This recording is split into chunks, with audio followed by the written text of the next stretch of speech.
Machine आ गई, लोग काम करना शुरू कर दिए, लेकिन over a period of 100 years लोग काम करते रहे लेकिन प्रोडक्टिविटी नहीं हो रही थी। सही तरीके से आप यूटिलाइज नहीं कर पा रहे थे, न मैन पावर को, न मशीनरीज को, न रिसोर्सेज को। तो 1880 के वक्त में जाकर almost 120 years we can find it out कि ये महसूस होना शुरू हुआ कि नहीं, जो प्री साइंटिफिक मैनेजमेंट एरा है इसमें सारी चीजें चल तो रही हैं बट सही तरीके से नहीं चल रही हैं, प्रोडक्टिविटी नहीं है। क्योंकि उस वक्त क्या होता था, the owner of factories used to treat their machines better than they use to treat their mans, कि अपने लोगों, अपने वर्कर्स को जैसा ट्रीट करते थे उससे बेहतर they use to treat their machines. So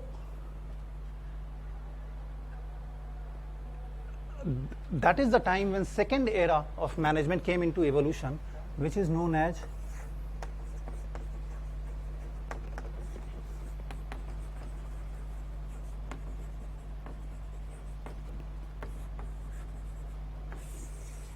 classical management era.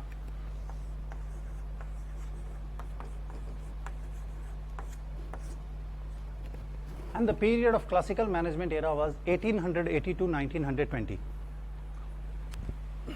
In some books you can find it 1880 to 1920, and in different books you can find it 1880 to 1930. So you don't need to get confused here, because different school of thoughts has different opinions about the evolution of classical management era. Some European school of thought used to think that the period lasted till 1920, but American school of thought that it was up to 1930. So it is just a clash of opinions. Both the data is correct. So what was classical management era? See, the first management era was pre-scientific management era. It means pre-scientific, scientific के पहले, science के पहले, means that time there was nothing which is known as science. Everything was thumb rule. जैसा मैंने कह दिया वही सही है. Nothing is proved. At that time it was nothing which was scientifically proved. But classical management era में इस चीज को realize किया गया 1880 to 1920 that हम जो भी करते हैं मैनेजमेंट में practice, there is only one best way to do that. एक काम को करने के बहुत से तरीके हो सकते हैं. There could be a number of alternatives to perform a single work, but the best way, the best method will be only one. And how will we find what is the best way? We'll do number of experiments upon that thing, and at the end of the day we will find the best particular technique to perform a particular work. So classical management era was based on scientific division, was based on scientific thought, and that was the period only when three different principles came into existence. And what was those principles? We'll find it out.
Three prominent principles were given in the period which is known as classical management era.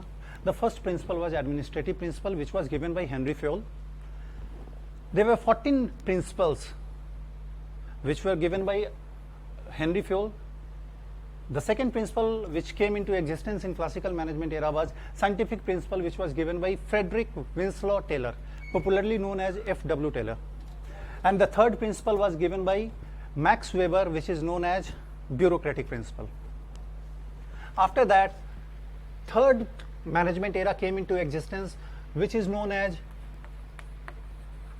neo-classical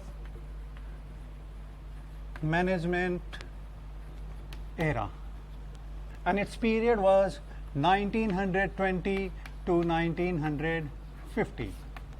Neoclassical management era was an extension of classical management era, in which we studied about behavioral science and we studied about human relations. Elton Mayo was one of the person very prominent and involved in this period. And after that, the fourth management era which came into existence was post 1950, or we can say 1950 onwards. And this management era is known as modern management era, जिसमें हम आज भी हैं. We are still living in this management era. So we can find it out that how management started, how management became a part of industrial practices, and how management became a part of academic discipline. So that's all for today. In next session, we'll continue from here. Thank you.